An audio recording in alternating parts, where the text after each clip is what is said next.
Packers 34, Saints 0. Darren Rizzi shut out at Lambeau Field. Is this a new low for New Orleans? Ladies and gentlemen, that is the question today. Was the Monday Night Football debacle that tried to ruin Christmas, was that the new low for the New Orleans Saints? And man, I feel like we've had a lot of lows this year. I feel like we had two highs at the very beginning of the year, and then we've had quite a bit of lows. So, ladies and gentlemen, today we'll be talking about that. And yes, before you comment, this is a new hat. Papa Noel brought me a brand new corduroy Pelicans hat. I love it. I love it. So let's go ahead and get into the video. Now, we have covered the Packers game after it. We streamed it live, all of that. But now that Christmas is over and everyone's back to work, except for me, who didn't miss a day of videos, but now everyone else is starting to compile their reactions. So I am interested to hear how the rest of the New Orleans Saints multiverse content creators, how they felt about the disaster in Green Bay. Is that the least excited you've ever been for a New Orleans Saints Monday night game? Because I didn't watch a second of it. I think people certainly... Listen, y'all know my thoughts on this. All right, y'all know how surprising it is to me when I hear that when I hear people aren't watching the games. It is shocking to me. It is what it is, okay?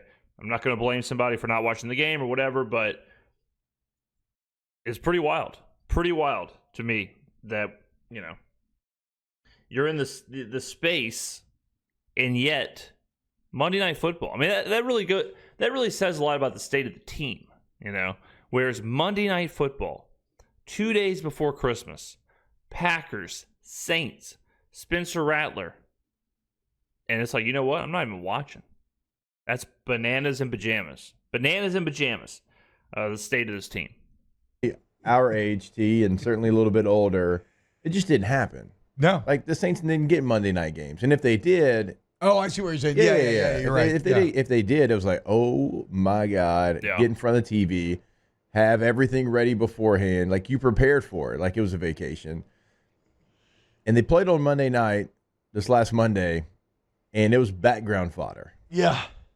Yeah. Because that's how bad they are right now. It And you knew, I mean, a 14-point spread in the NFL, I mean, that's like 42 in college. To your point as well, you're right. Like, Saints never used to get that primetime stage.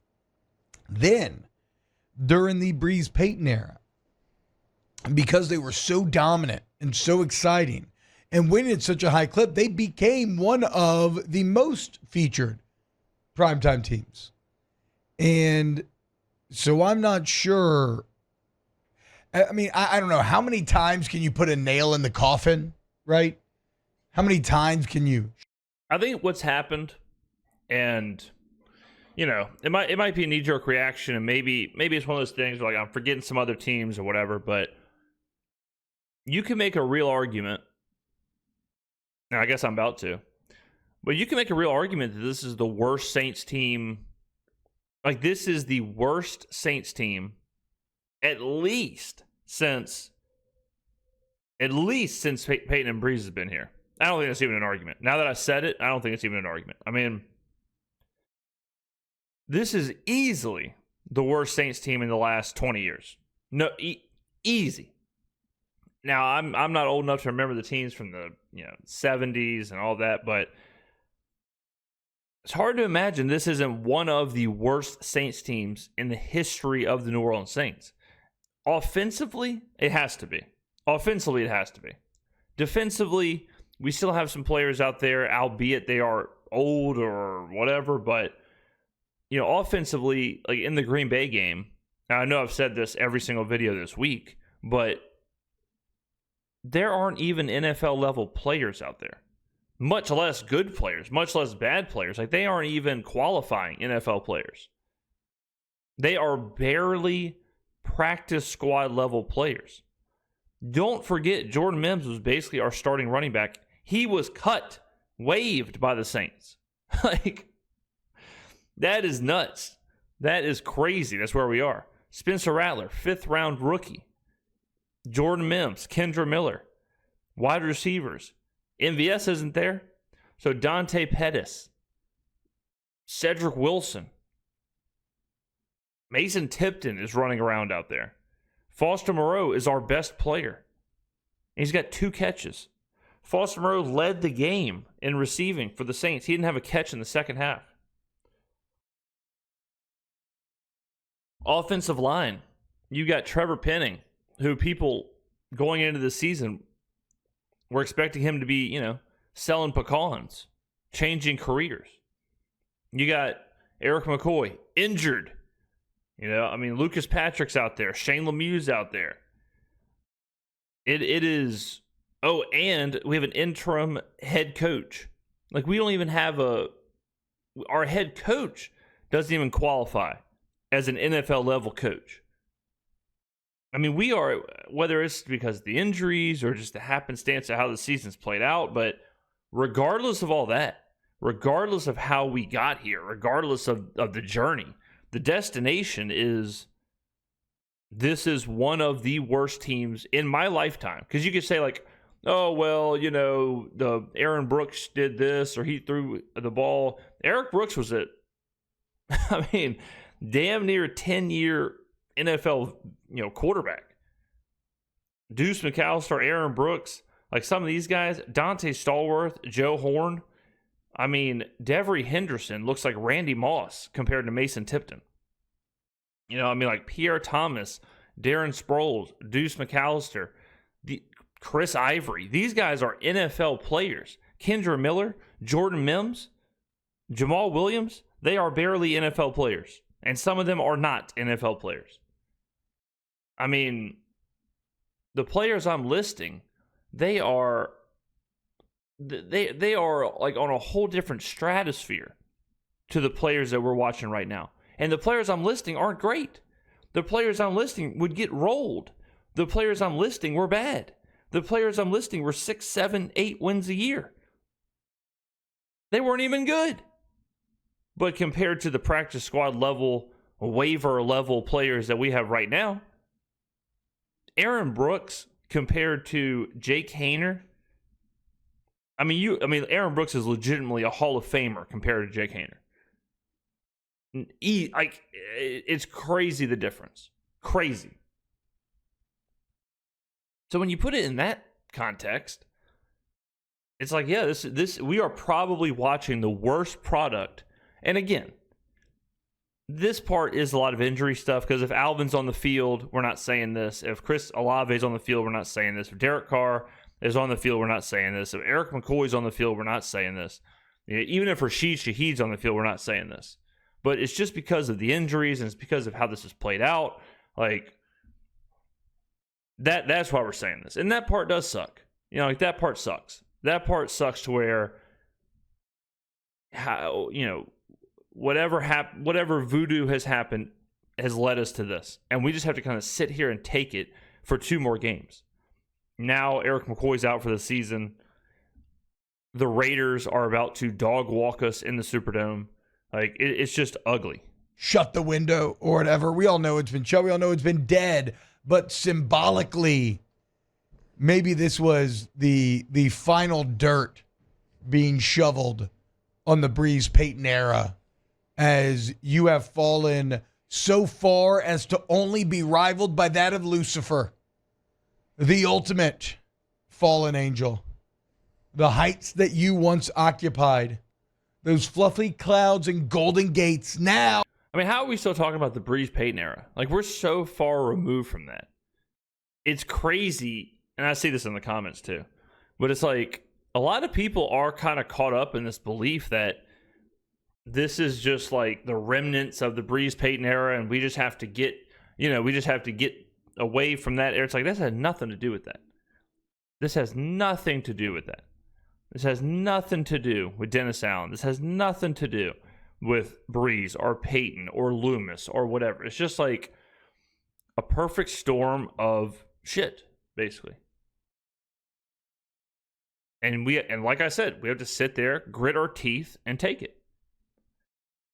Jordan Mims starting is not because of Breeze and Peyton. Jordan Mims starting is not because of Dennis Allen. Jordan Mims starting is not because of Mickey Loomis. Like, there's a lot that's happened.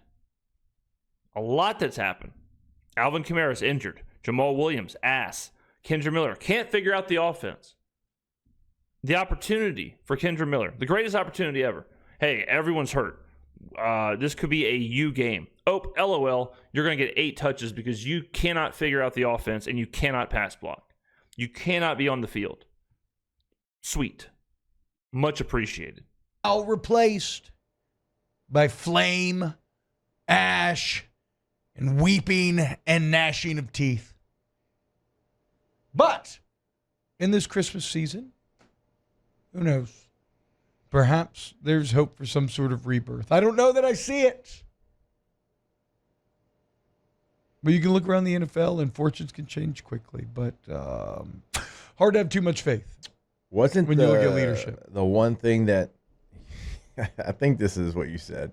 The one thing you wanted to see was Kendra Miller take his opportunity and do something with it. Yeah. Yeah, LOL. He had 8 carries for 15 yards. One was for 10 yards.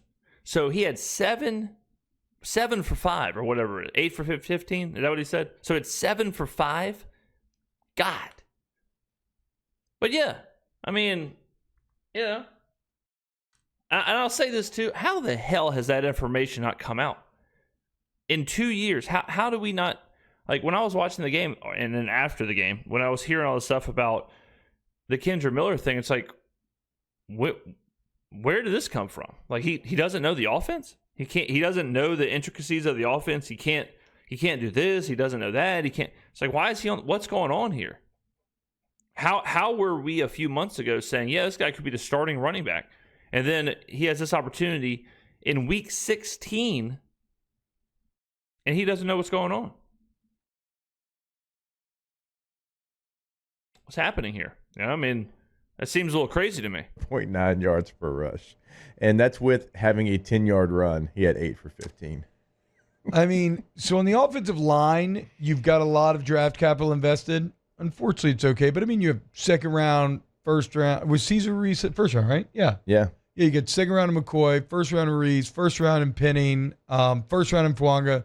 The offensive line has been, when healthy, I mean, it's hard to even say this, but when healthy, it's been fine. Like, it's been average to maybe a little below average, but below average is a win for this team. Below average, damn. I mean, you can scrape by with below average. Put a lot in there.